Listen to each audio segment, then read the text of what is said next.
আলহামদুলিল্লাহ আমরা আগের মতোই সবসময় তোমরা মাঠের মধ্যে আসছি।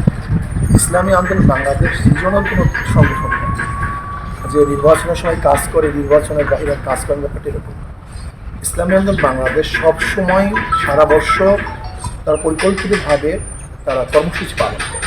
আপনারা দেখেছেন ইসলামী বাংলাদেশ এমন কোনো সময় নেই যে সময় তারা মাঠে থাকে, এবং সব বিষয়ে যদি দ্রব্যমূল্য ঊর্ধ্বগতি হয়, ধান কাটার প্রয়োজন হয়, মানুষের সেবার প্রয়োজন হয়, কোভিডের সময় আপনারা দেখেছেন, এমনকি দেখেছেন 5ই আগস্টের পরে যখন বাংলাদেশের আমার নিরাপত্তার ব্যাপারটা ভেঙে পড়েছিল, তখন ইসলামী আন্দোলন বাংলাদেশ সব জায়গায় নিরাপত্তার ব্যবস্থা করেছে।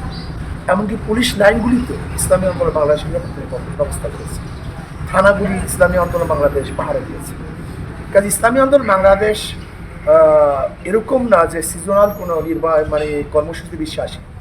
ইসলামী আন্দোলন বাংলাদেশ সব সময় অনবরত সব জায়গাতে তার কর্মসূচি পালন করে, শুধু বরিশালও নয়। আসলে এটা ঠিক না। ইসলামী আন্দোলন বাংলাদেশ দেখা যায় বরিশালের যে অন্য অন্য জেলাগুলিতে অনেক বেশি শক্তিশালী। আমরা উত্তরবঙ্গের কুড়িগ্রাম টিগ্রাম সহ অনেক জেলাগুলিতে অনেক বেশি শক্তিশালী। এখন ইসলামী আন্দোলন বাংলাদেশের সব জেলাতেই শক্তিশালী।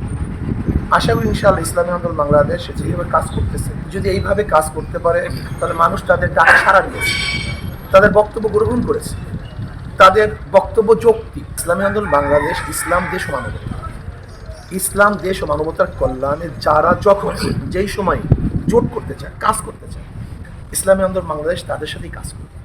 ইসলামী আন্দোলন বাংলাদেশ নিজেকে প্রতিষ্ঠিত করার জন্য চেষ্টা করে। ইসলামী আন্দোলন বাংলাদেশ রাষ্ট্রের গঠন করার জন্য, এই জনগণকে, এই জনগণের মুক্তির জন্য, এই জনগণের কল্যাণের জন্য ইসলামী আন্দোলন বাংলাদেশ কাজ করে। সবাইকে আমরা আহ্বান জানিয়েছি, যারা বাংলাদেশে রাজনীতি করে সমস্ত রাজনৈতিক দলকে আমরা আহ্বান জানিয়েছি যে আসো আমরা সম্মিলিতভাবে দেশের জন্য কাজ করি, দলের জন্য নয়, ব্যক্তিকে প্রতিষ্ঠা করার জন্য নয়। বিগত দিনে যারা আমরা কাজ করেছে সবাই দলকে এবং ব্যক্তিকে প্রতিষ্ঠা করার জন্য চেষ্টা করছে, কিন্তু এই জনগণের কল্যাণের জন্য, রাষ্ট্রকে এগিয়ে নেওয়ার জন্য আসলে আমরা অনেক কাজ করি।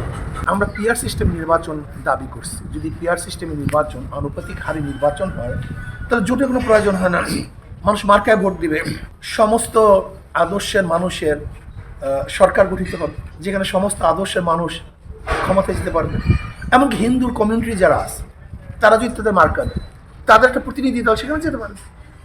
আমি মনে করি পিআর সিস্টেম নির্বাচন বাংলাদেশের নির্বাচনের জন্য সবচেয়ে পারফেক্ট এক নির্বাচন, যেখানে ভোটের মিসিং হবে না, সমস্ত আদর্শের মানুষ সংসদে যেতে পারবে, প্রত্যেকের কথা নিজেদের ব্যক্তিগত তুলতে পারবে, এবং ফেসিস্ট তৈরি হবে, যেখানে নমিনেশন বাণিজ্য হবে, কালো শক্তি ব্যবহার করা হবে না, যেখানে কালো টাকা ব্যবহারের মাধ্যমে ভোট কালেকশন করার প্রবণতা অনেকটা কমে যাবে।